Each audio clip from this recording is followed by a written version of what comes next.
The Passion of Jesus, seen through the eyes of Saint Peter the Apostle. The purpose of Lent is not scare people into being ethical or pious.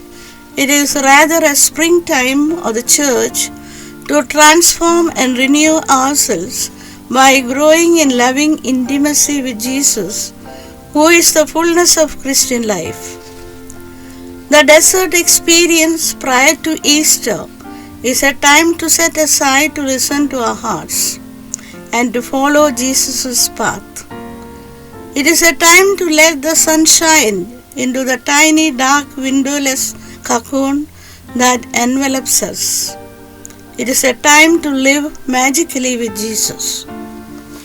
During the season of Lent, particularly in Holy Week, it is customary for Catholics to read the Passion narratives as found in the Gospel.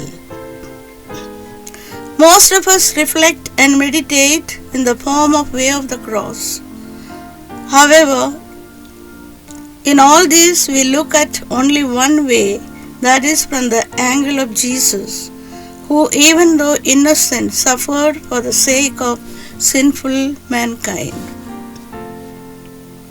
The emphasis then is on the enormity of suffering, most physical, endured by Jesus passively at the hands of his enemies, and the ingratitude of those for whose sake he suffered and died.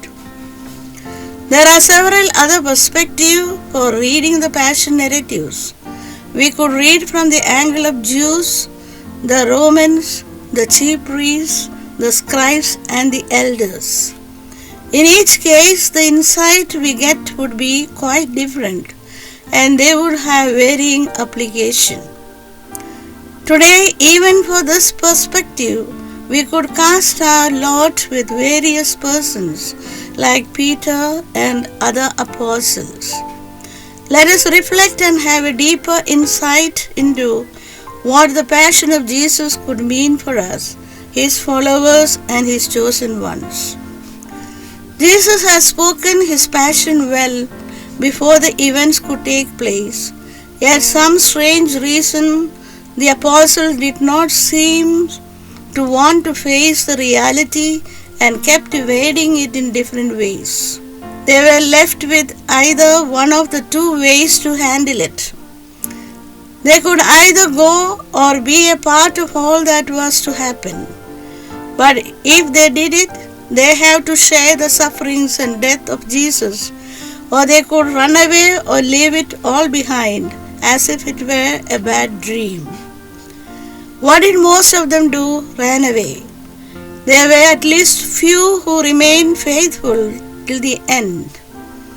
It is worth noting that these are not personal in the sense that they affected only Peter or John or one of the disciples. In fact, they speak the reaction of all the disciples of all times. Hence, it would be worth seeing in which category we fall and what we could or shall do about our stance during this season of Lent. Today, let us take Peter for our reflection. Peter at a safe distance. Peter is shown in all four Gospels narratives as the one who chose to follow Jesus even beyond Gethsemane. Luke chapter 22 verse 54. However, he followed at a distance and was certainly not interested in too close an involvement. He was a choice to follow Jesus as long as it did not hurt or harm his own interest. Now this is the same Peter who earlier had professed before all the others that he would follow Jesus even if meant dying with him. Luke chapter 22 verses 33 and 34. In the heat of actual passion scenario, he seems to have forgotten all this, and his sole objective now was to save his skin. Peter did not flee or give up his life commitment. He continues, but at a safe distance. The Passion narratives are full of scenes involving high drama. One of the most heart-rending may be the one depicting Peter's public disowning of Jesus and his subsequent repentance. The incident is narrated by all the four evangelists in the same language. In the synoptic tradition, Peter was the first disciple to be called by Jesus and the first to be commissioned to the task of winning over followers for the Lord. Throughout his public ministry and in the immediate post-Easter situation, he functioned as spokesperson for the group of the apostles. It was he who divinely inspired at Caesarea Philippi to make the significant pronouncement about the identity of Jesus as the Messiah.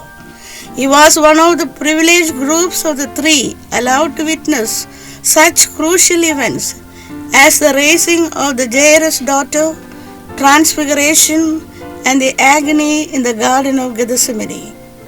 At the Passover meal, he was entrusted with strengthening the other disciples. He was the one who, after reaffirming his loyalty, was given the task of tending the flock. John 21, verse 17. He was the first to proclaim the message of the risen Christ after the Pentecost. Only Saint Luke mentions that at the crucial moment of the cock crow, Jesus turned and looked at Peter. In the flash of a second, as he was caught the eyes of the Lord full of sadness and resignation, he realized that he was completely wrong. He understood the gravity of his transgressions. Peter's response to this realization was instantaneous.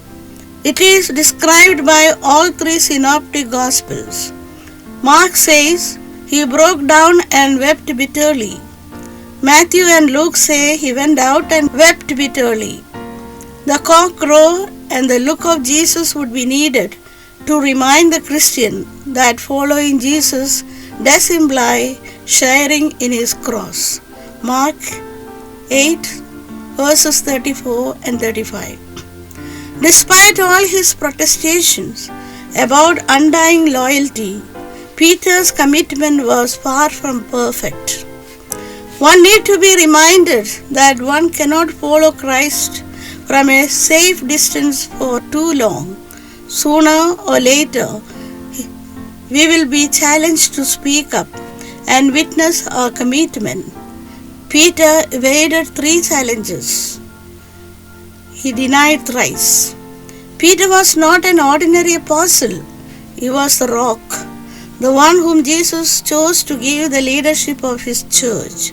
And so it would be interesting to know why Peter failed. In Mark's Gospel, we are told that Jesus chose 12 men to be with him and to be sent out to preach and to heal.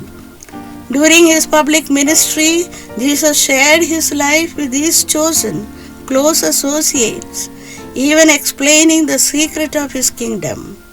They were the members of the inner circle of Jesus. But in the Passion narrative, we see Peter has left this inner circle and associate with the opposite camp. He was called to share life intimately with his master, but Peter gave up that.